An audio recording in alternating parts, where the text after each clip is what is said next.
একদিকে বিএনপি আরেকদিকে জামায়াতে ইসলাম তারা কিন্তু পুরনো রাজনৈতিক চর্চাটা করে যাচ্ছে। আমি ব্যক্তিগতভাবে ভেবেছি যে আমি মানুষের কাছে টাকা চাইবো, একদম সাধারণ মানুষের কাছে।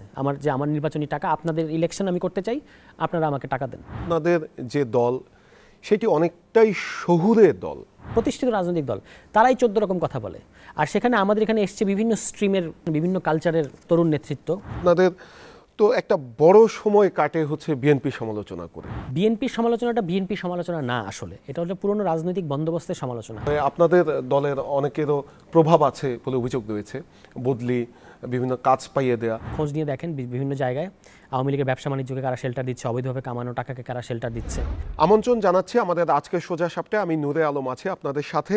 সমসাময়িক বিভিন্ন বিষয় নিয়ে কথা বলার জন্য আমাদের সাথে আছেন জাতীয় নাগরিক পার্টির যুগ্ম আহ্বায়ক সারওয়ার তুষার। তুষার, আপনাকে অসংখ্য ধন্যবাদ আমাদেরকে সময় দেওয়ার জন্য। আমার প্রথম যে প্রশ্ন, আপনাদের দল গঠন হয়েছে, আত্মপ্রকাশ হয়েছে 28 ফেব্রুয়ারি। অনেকটা সময় পার হয়ে গিয়েছে এবং অন্তর্বর্তীকালীন সরকারের পক্ষ থেকে ডিসেম্বর থেকে জুনের মধ্যে, চলতি বছর ডিসেম্বর থেকে আগামী বছর জুনের মধ্যে নির্বাচন দেওয়ার একটা প্রস্তুতি চলছে। তো আপনারা নিবন্ধনের জন্য কবে আবেদন করছেন এবং আপনাদের শর্ত, নিবন্ধনের যে শর্ত, সেই শর্তগুলো পুরোপুরি হয়েছে কিনা? এটা আপনি ঠিকই বলেছেন যে আমাদের আত্মপ্রকাশ ঘটেছে 28 ফেব্রুয়ারি এবং এর পর দিন থেকে রোজা শুরু হয়ে গিয়েছিল। রোজার 1 মাস গেল এবং এরপরে এখন ঈদের পরে আবার সব কিছু সচল হওয়া মাত্র শুরু করেছে। আমাদের জাতীয় নাগরিক কমিটি পর্যায়ে 450 থানা কমিটি ছিল, প্রতিনিধি কমিটি। এই কমিটিগুলোকে আমরা নাগরিক পার্টিতে নিয়ে আসব এবং এই নাগরিক পার্টিতে নিবন্ধনের জন্য যেটা দরকার সেটা হচ্ছে বিদ্যমান আইনে, আরপিও আইনে 21টা জেলায় কমিটি দরকার হয়, 200 উপজেলায় কমিটি এবং 200 করে ভোটার প্রত্যেকটা উপজেলায়। এই যে নিয়মটা আছে, আমরা মনে করি যে আমাদের এই সক্ষমতা আছে, হ্যাঁ। কিন্তু আমরা যে সময়টা পেয়েছি, রোজার মাসে কোনো কাজ করা সম্ভব হয় নাই এবং ঈদের পরে এখন আমরা আবার এই একই সাথে সাংগঠনিক বিস্তৃতি 21 জেলায় না 64 জেলায় কমিটি দেয়া এবং পাশাপাশি এর মধ্য দিয়ে নিবন্ধনের শর্তটাও পূরণ করে ফেলা, এটা আমরা করার প্রক্রিয়া আছি। কিন্তু এটা করার সাথে সাথে আমাদের এই বিদ্যমান যে আরপিও, গণপ্রতিনিধিত্ব আদেশ, এটা নিয়ে আমাদের কিছু অবজারভেশন আছে, কিছু আপত্তি আছে, দ্বিমত আছে। এটা আসলে অন্যান্য দলেরও ছিল এবং নতুন যে কোনো দল আসলে এই আইনের ভুক্তভোগী। এই গণ অধিকার পরিষদ থেকে শুরু করে গণসংহতি আন্দোলন, যারা আগে এই আইনের মধ্য দিয়ে নিবন্ধন নিয়েছেন, তারা কিন্তু এই আইনের ভুক্তভোগী।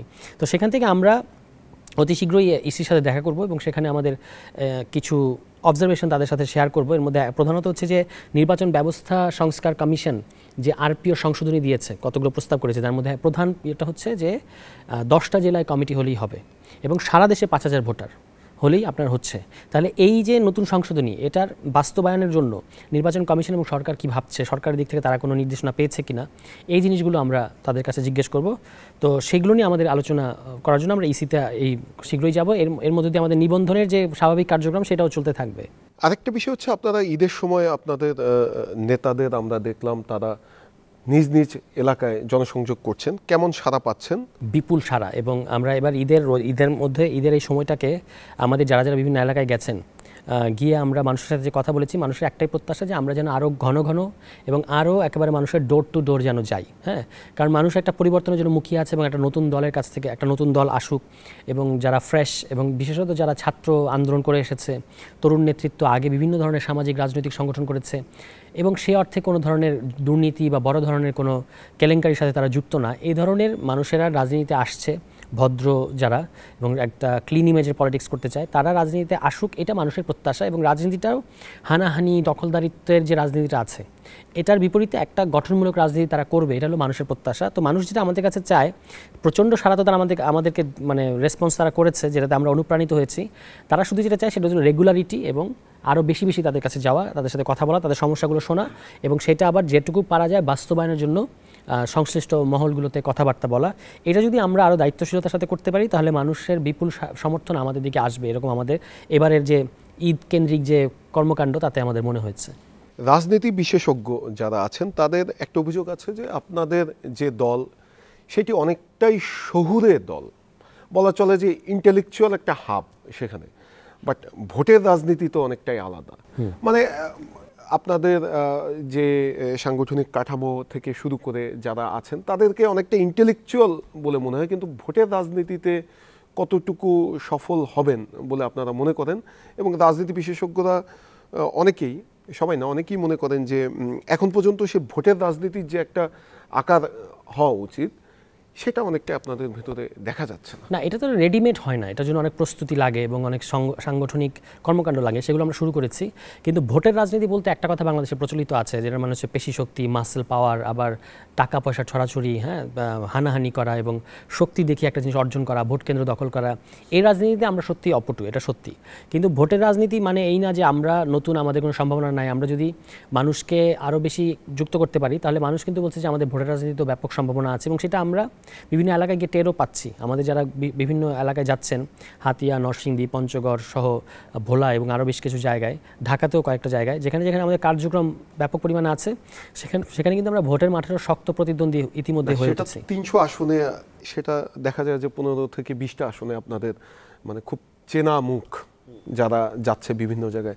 আরও তো 280টি আসন। না, অবশ্যই এখন আমরা প্রথমত আমাদের টার্গেট হলো সাংগঠনিক বিস্তৃতিটা তৈরি করা, কারণ সংগঠন না থাকলে তো শুধু ভোটের রাজনীতিতে সুবিধা করা যাবে না। সাময়িক একটা অল্প কিছু আসনে ভালো করা যাবে, কিন্তু আসলে সংগঠনটা দাঁড়াবে না। আমাদের প্রধান ফোকাসটা এবারের জন্য হচ্ছে পুরো দেশে সংগঠন তৈরি করা, এবং পুরো দেশে সংগঠন তৈরি করতে গিয়ে আমাদের যারা যারা জনগণের কাছে গ্রহণযোগ্য হয়ে উঠবে তারা আমাদের সম্ভাব্য প্রার্থী হবেন।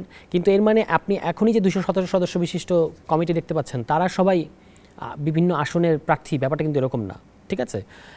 আরও অনেকে যুক্ত হবেন যারা স্থানীয় পর্যায়ে প্রভাবশালী, যারা আগে কোনো একটা রাজনীতি করেছেন কিন্তু সেই রাজনীতি তাদেরকে মানে ডেলিভার করতে পারেন নাই বলে তারা মনে করেন, কিংবা তারা একটা সুস্থ ধারা রাজনীতি করতে চান, এমন অনেকের সাথে আমাদের যোগাযোগ হচ্ছে। তারা আমাদের এই দলে আসবেন এবং তারা কিন্তু প্রার্থী হবেন। তখন আপনার এখন যেটা মনে হচ্ছে যে ভোটের রাজনীতিতে আমরা দুর্বল এবং সাংগঠনিক স্থানীয় পর্যায়ে রাজনীতির জন্য যে সাংগঠনিক দক্ষতা দরকার সেটা আমাদের নাই, এখন যেটা মনে হচ্ছে এটা কিন্তু আর মানে খুব দ্রুতই কেটে যাবে। কারণ আমাদের এই কমিটিগুলো দেওয়া শুরু হলে আপনারা দেখতে পাবেন যে কী ধরনের মানুষ সারা দেশের থেকে আমাদের যুক্ত হচ্ছে। তো এই মানুষগুলো আসলে ভোটের রাজনীতির ইকুয়েশন বদলে দেবে, কারণ তাদের কাছে এরকম অনেক মানুষের সাথে, আমি বিভিন্ন জায়গায় গেছি তো আমি দেখেছি যে এরকম অনেক মানুষের সাথে আমার কথা হয়েছে যারা এলাকায় প্রভাবশালী, পুরো আসনটার রাজনীতি সম্পর্কে তাদের বিপুল জ্ঞান আছে, জানাশোনা আছে, এবং তারা আমাদেরকে বিভিন্ন বিষয়ে ব্রিফ করছে। তো সেগুলো অনুযায়ী যখন আমরা কাজ করা শুরু করব তখন কিন্তু আসলে এই চেহারাটা, এখন যে চিত্রটা দেখা যাচ্ছে যে রান করা ইত্যাদি বা ভোটের রাজনীতিতে সুবিধা করতে পারবে না, এই চেহারাটা দ্রুতই বদলে যাবে। এবং আমরা মনে করি যে ভোটের রাজনীতি একটা শিক্ষার ব্যাপার আছে, মানে আপনি তো হঠাৎ করেই যে সব একদিনে পেরে যাবেন তা না। এই ইলেকশনের পরেও আমাদের অনেক রাজনীতি থাকবে, এবং স্থানীয় পর্যায়ে রাজনীতিগুলোকে, স্থানীয় পর্যায়ে নির্বাচনগুলোকে আমরা এই জন্য গুরুত্ব দিই যে এর মধ্যে দিয়ে আমরা ভোটের রাজনীতির অনেক হিসাব নিকাশ শিখে ফেলবো। তো সেটা আগামী 2, 3, 4, 5 বছরে আমাদের রাজনীতিটা ডেভেলপ করবে আস্তে আস্তে। সেখানে আমি মনে করি যে এখন যেটা মনে হচ্ছে ভোটের রাজনীতিতে আমরা পারছি না, বা শহুরে আমরা এক ধরনের শহুরে সার্কেলের মধ্যে আছি, এটা কিন্তু থাকবে না। এবারই কিন্তু আমরা প্রচুর গ্রামে গেছি, এবং গ্রামে যাওয়ার পরে মানুষের কী ধরনের জিনিসগুলো নিয়ে মানুষ ভাবছে সেটাও আমরা জানি। আমাদের যেমন ধরুন আমার কথাই আমি বলি, আমি কিন্তু ন্যাশনাল পলিটিক্সের সংস্কারের কথাগুলো বলি। আবার আমি যখন এলাকায় যাচ্ছি তখন আমি তো চাঁদাবাজি নিয়ে কথা বলছি, আমি টেন্ডারবাজি নিয়ে কথা বলছি, সন্ত্রাস নিয়ে কথা বলছি, ওগুলো হচ্ছে এলাকার সমস্যা। মাদক নিয়ে কথা বলছি, আরও যে যুবকদের কর্মসংস্থান নাই, এসব নিয়ে আমি কথা বলছি। ফলে আমাকে কিন্তু গিয়ে বুঝতে হচ্ছে যে আমি তো এখানে সংস্কারের কথাটা বললে হবে না, এখানেও সংস্কার দরকার, কিন্তু অন্যভাবে বলতে হবে। তো এটা মাঠে যাওয়ারও একটা মানে প্র্যাকটিসের মধ্যে দিয়ে অনেকগুলো জিনিস ঠিক হচ্ছে। আরেকটা বিষয় হচ্ছে আপনাদের দলে সবই তরুণ, মানে আপনারা যখন দল আত্মপ্রকাশ করবেন তার আগে বলেছিলেন যে নানা বয়সের মানুষজনকে আপনারা অ্যাড করবেন, কিন্তু এখন পর্যন্ত আমরা দেখিনি যে তেমন সিনিয়ররা আপনাদের সাথে আছেন এবং সিনিয়রদেরকে আপনারা এনেছেন। তো রাজনীতি, আপনিও বলছিলেন যে রাজনীতি একটা অভিজ্ঞতার বিষয়, তো একটা অভিজ্ঞতার বিষয় যদি সেখানে হয় তাহলে অভিজ্ঞতা সম্পন্ন লোকজন যদি না নিয়ে আসেন তাহলে ভোটের রাজনীতিতে কতটুকু ভালো করা সম্ভব? না, আমি আপনাকে সেটাই বললাম যে আমাদের পুরো দেশের বিভাগীয়, জেলা এবং আরও তৃণমূল পর্যায় পর্যন্ত কিন্তু অনেক অভিজ্ঞ লোকেরা আমাদের সাথে যোগ দেবেন। জাতীয় নাগরিক কমিটি পর্যায়ে আমাদের যে এইজ বারটা ছিল এটা কিন্তু এখন আর থাকবে না। আমরা শুরু থেকে বলেছি যে এটা ঠিক, যে এটা তরুণদের নেতৃত্বের হবে, এবং মূল নেতৃত্ব কারা এটা মোটামুটি ঠিক হয়ে গেছে এই দলের, বা আরও সামনে হয়তো আরও সেটা শেপ পাবে। কিন্তু সারা দেশ থেকে কিন্তু বিভিন্ন বয়সের লোক, এমনকি যারা মানে এখনও সক্রিয় আছেন কিন্তু একটু বয়স 50-50+, তারা যে যোগ দেবেন না এরকম কিন্তু আমরা বলিনি, এবং আমরা এই ধরনের লোকগুলোকে এখন খুঁজছি। ফলে এই 217 জনই শেষ কথা না, এটা আরও বিস্তৃত হবে। সামনে কাউন্সিলের প্রশ্ন আছে, দলের কাঠামোটা আরও বিস্তৃত হবে, এবং গঠনতন্ত্র যখন হবে তখন যে কোনো বয়সের মানুষই, প্রভাবশালী মানুষ, বিভিন্ন এলাকায় ইমেজ ভালো, এই ধরনের লোকেরা আমাদের সাথে যোগাযোগ হচ্ছে, তারা আসবে এই দলে। মানে তারা কি আগে অন্য কোনো রাজনৈতিক দলের সাথে জড়িত ছিল, অথবা আপনাদের বিষয়ে একটা অভিযোগ ওঠে মাঝে মধ্যে যে আওয়ামী লীগের অনেককেই আপনারা পুনর্বাসন করার চেষ্টা করছেন, এটা কতটুকু সত্য? না, এটা একদমই একদমই ভিত্তিহীন। তার কারণ হচ্ছে আওয়ামী লীগের বিরুদ্ধে আমাদের যতটা শক্তিশালী অবস্থান, স্ট্রং পজিশন, এটা অন্য কোনো দলের নাই। আমরা শুরু থেকে বলেছি যে এই যে আওয়ামী লীগের কেন্দ্রীয় কমিটি এবং স্থানীয় কমিটি, এটা পুরোটাকে বিলুপ্ত করে দিতে হবে। এই কমিটি আর বাংলাদেশের রাজনীতি করতে পারবে না। তার কারণ হচ্ছে শুধু জাতীয় পর্যায়ে নির্বাচন না, স্থানীয় পর্যায়ে নির্বাচনও কিন্তু এই কমিটিগুলো আসলে হাইজ্যাক করেছে।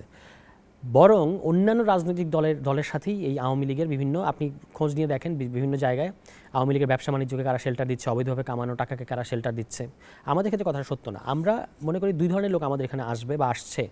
একটা হচ্ছে যারা কখনোই রাজনীতি করে নাই কিন্তু এলাকায় নানাভাবে গণ্যমান্য এবং প্রভাবশালী, তারা একটা ভালো স্পেস পাচ্ছিল না বলে আসছিল না, এখন তারা যোগাযোগ করছে, তারা একটা আশা দেখতে পাচ্ছে, তারা আসবে। পাশাপাশি ধরুন একটা রাজনৈতিক দল করতো, আওয়ামী লীগ ছাড়া অন্যান্য রাজনৈতিক দল করতো, কিন্তু 10-15-12 বছর ধরে রাজনীতিতে নাই, দলের বিভিন্ন বিষয় নিয়ে আপত্তি আছে এবং দলের সুবিধা ভোগীরা সামনে চলে এসছে, তার ত্যাগীরা পেছনে চলে গেছে, এই ধরনের যারা আছে তারাও কিন্তু আসবে। মানে তারা তাদেরকে এবং অনেক ক্ষেত্রে দেখা গেছে দলের একটা অন্যায়ের বিরুদ্ধে কথা বলেছে, দল থেকে বের করে দেওয়া হয়েছে, এরকম অনেকে আছে, তারাও কিন্তু আসবে। ফলে আমরা প্রায়োরিটি দিচ্ছি দুটো জিনিসে। একটা হচ্ছে যে এলাকায় প্রভাব কতটুকু, সাংগঠনিক অভিজ্ঞতা কতটুকু, এবং সততার প্রশ্নটা, দুর্নীতিতে জড়িত কিনা, এবং আওয়ামী লীগ করতো কিনা। আওয়ামী লীগ করলে শুরুতেই তার কোনো আর আমাদের সাথে সুযোগ নাই, কিন্তু অন্য যেগুলো বললাম, সততা এবং সাংগঠনিক দক্ষতা যদি থাকে এবং আগে ত্যাগী রাজনীতির অভিজ্ঞতা আছে, এই ধরনের মানুষেরা কিন্তু যুক্ত হচ্ছে। আপনারা নতুন রাজনৈতিক বন্দোবস্তের কথা বলছেন, কিন্তু আপনারাও তো অনেকটাই সেই গদবাঁধা রাজনীতির মধ্যে ঢুকে যাচ্ছেন। যে আমরা এর আগে দেখেছি যে এক দল আরেক দলকে তিরস্কার করে এবং নানাভাবে এক দল আরেক দলের পেছনে লেগে থাকে। তো আপনাদের তো একটা বড় সময় কাটে হচ্ছে বিএনপি সমালোচনা করে, এই জায়গাটা কেন? তাহলে নতুন রাজনৈতিক বন্দোবস্ত আপনারা কি করছেন? না, ব্যাপারটা বিএনপির সমালোচনা না, ব্যাপারটা হচ্ছে যে আমাদের রাজনীতির জায়গা থেকে, আমাদের রাজনীতির কথাটা বলতে গেলেই অটোমেটিক্যালি সমালোচনাটা হচ্ছে। কারণ ওই যে আপনি নতুন রাজনৈতিক বন্দোবস্তের কথা বললেন, এই নতুন রাজনৈতিক বন্দোবস্তের কথা বললেই আপনাকে পুরনো রাজনৈতিক বন্দোবস্তের সমালোচনা করতে হচ্ছে, যেটা পুরনো রাজনৈতিক বন্দোবস্তের ম্যাক্সিমাম চর্চাই এখন এই দলটা থেকে হচ্ছে। তারাও একটা রূপান্তরের পথে আছে বা তারা চেঞ্জ হবে, বা অন্তত দলের শীর্ষ পর্যায় থেকে সেই ধরনের বার্তা আছে, কিন্তু এক্সিস্টিং যে সারা দেশে যে চিত্র, সেটা তো খুব আশাবাদী চিত্র না। এখন আমি যখন আমার এলাকায় ঢুকে যখন আমি এই চিত্রগুলো দেখবো, তখন তো আমি এটা সমালোচনা করতে মানে এক ধরনের অপারগ, আমাকে সমালোচনা করতেই হবে।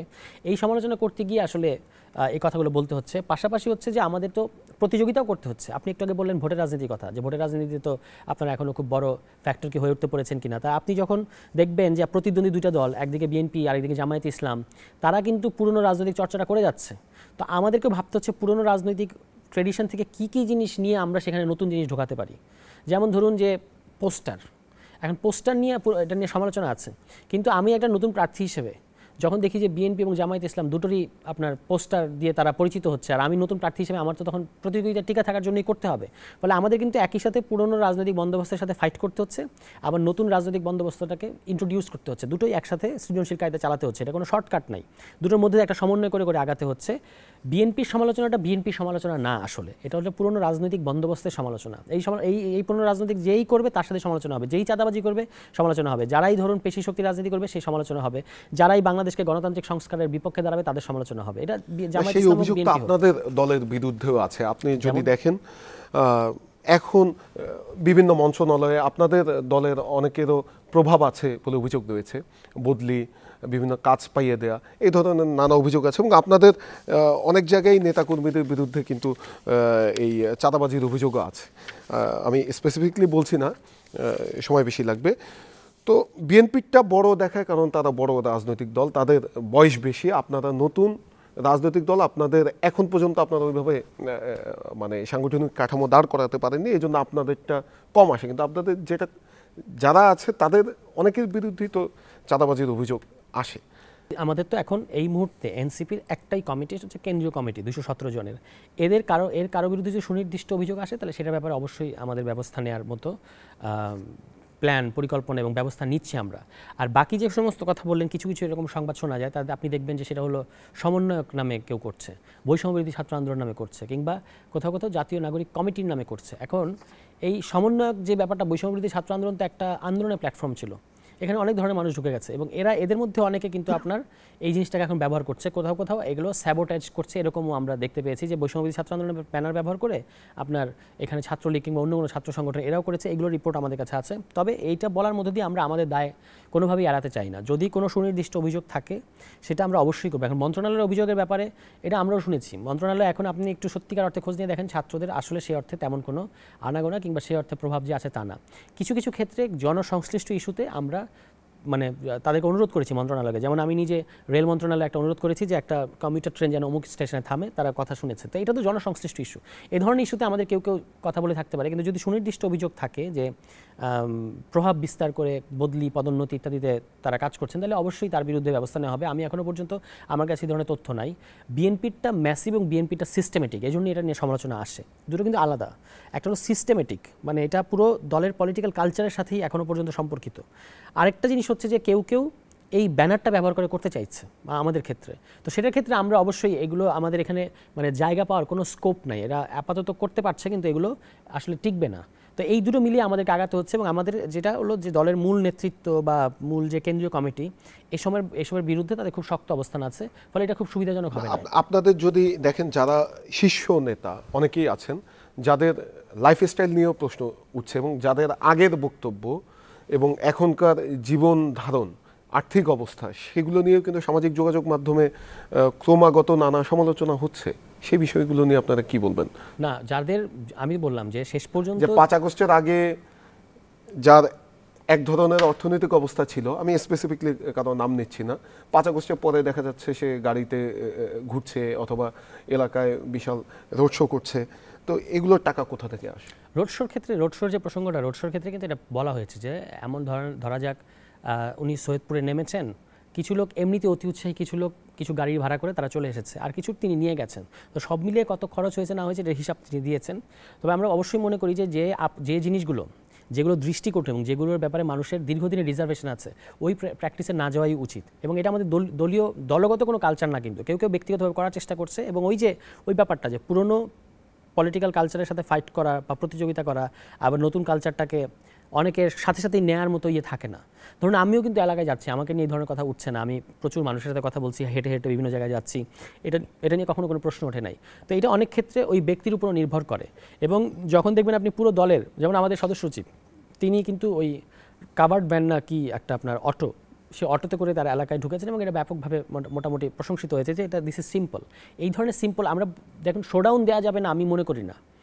শোডাউনের কথা বলছি আমি বোধহয় বুঝাতে পারি না, আমি বলছি যে 5 আগস্টের আগে একজনের অর্থনৈতিক অবস্থা ছিল একরকম, 5 আগস্টের পরে দেখা যাচ্ছে যে তার অর্থনৈতিক অবস্থা চেঞ্জ হয়ে গেছে, তাহলে স্বাভাবিকভাবে মানুষের মধ্যে সেটি নিয়ে প্রশ্ন উঠবে না যে আসলে এই টাকাগুলো কোথা থেকে আসলো, কিভাবে তার টাকার আর্নিং পয়েন্ট কি? না, সেটাই আপনার যখন নির্বাচনটা যত সামনে আসবে তখন নির্বাচনে আপনাকে কিন্তু আপনার এই কাজের বিবরণী, অর্থনৈতিক অবস্থান, এগুলো সব কিছুই হিসাব দেখাতে হবে।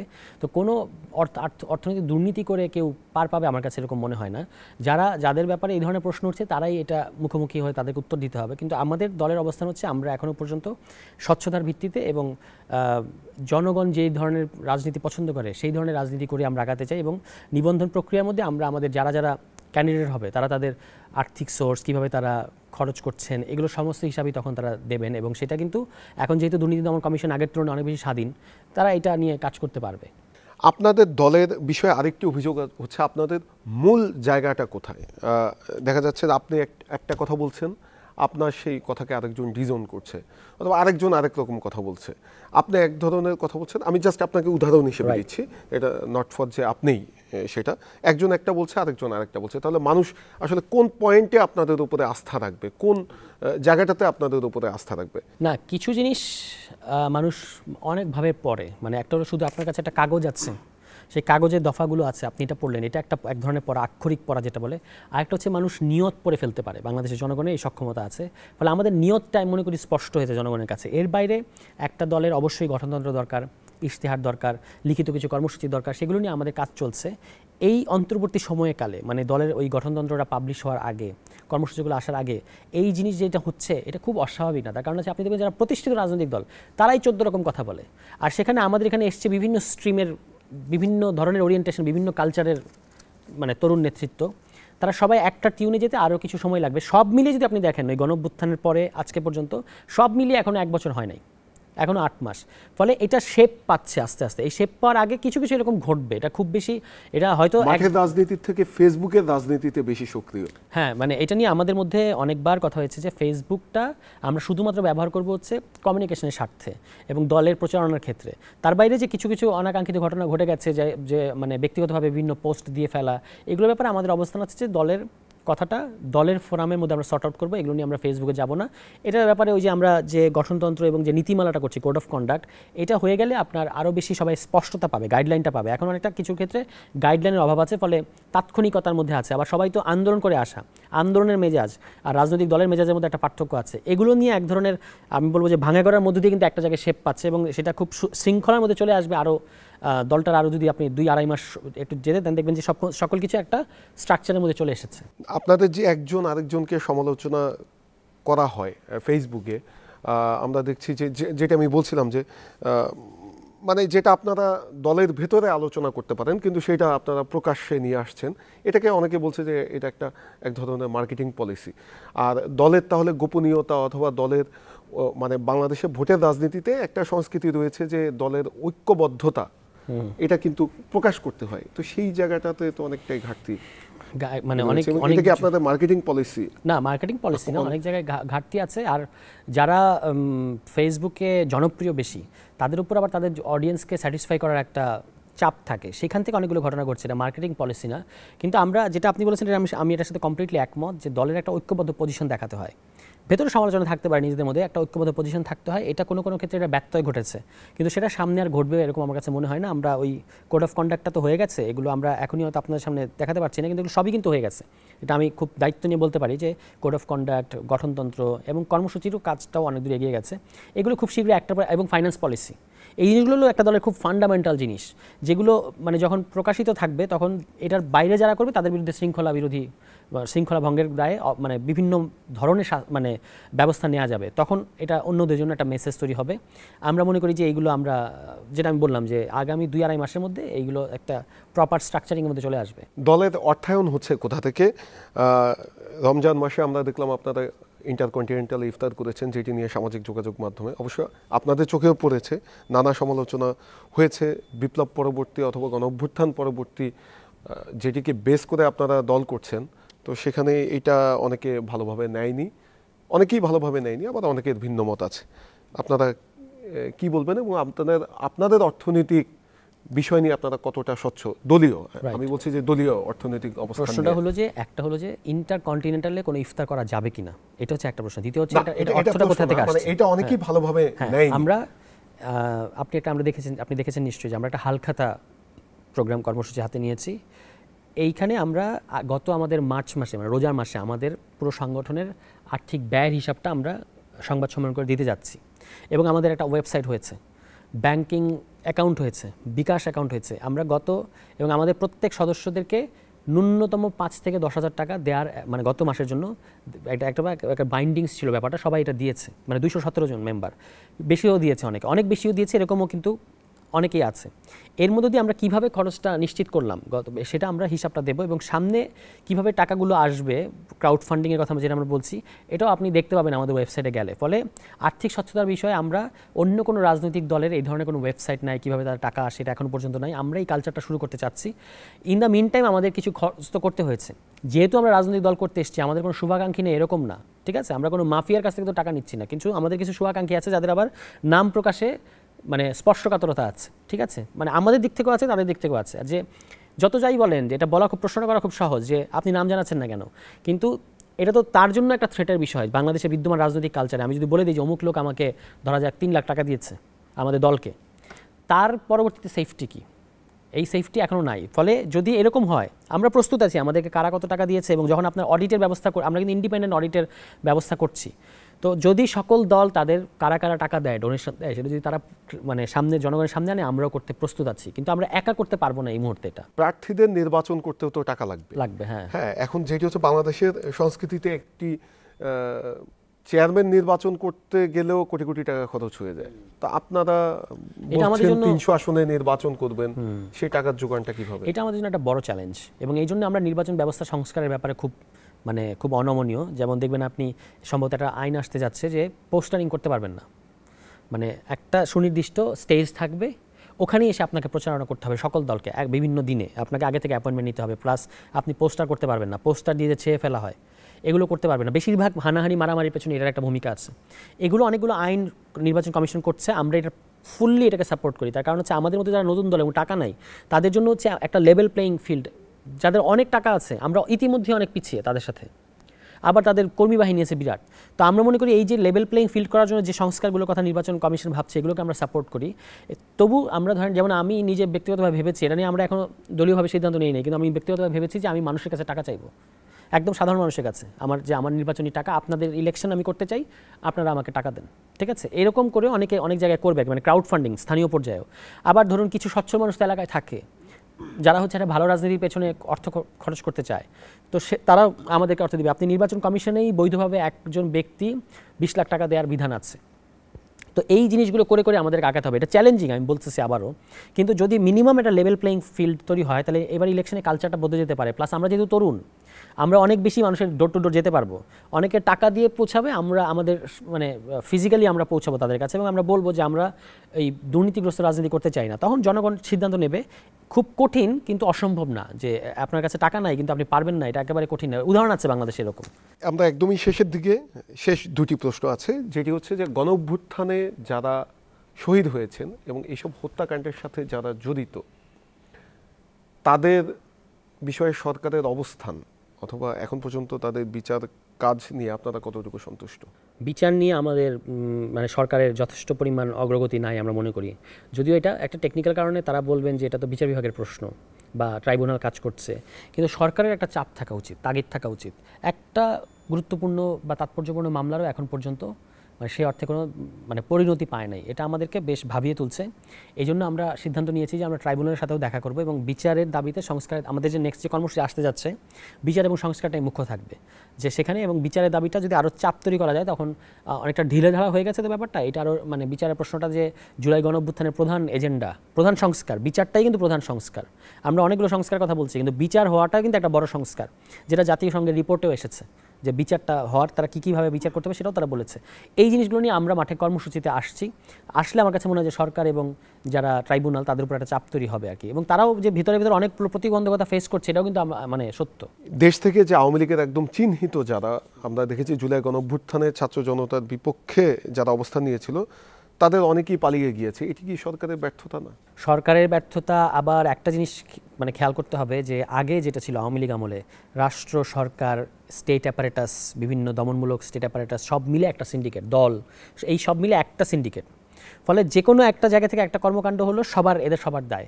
এখন পরিস্থিতিটা ভিন্ন, এখন অনেকগুলো আলাদা আলাদা ডিপার্টমেন্ট হয়ে গেছে। স্টেট অ্যাপারেটাস এক ধরনের মানে উদ্দেশ্য মাথায় রেখে কাজ করছে, রাষ্ট্র এবং সরকার আলাদা হয়ে গেছে, সরকারকে অনেক ক্ষেত্রে পুরনো রাষ্ট্রযন্ত্রের সাথে ফাইট করতে হচ্ছে, এই ব্যাপারগুলোই ঘটেছে। অবশ্যই যে কোনো কিছু ঘটলে বাংলাদেশের কালচার অনুযায়ী সরকারকেই প্রধানত দায় নিতে হয়, আমরা সেই জন্য তাকে অ্যাকাউন্টেবলও করতে চাই।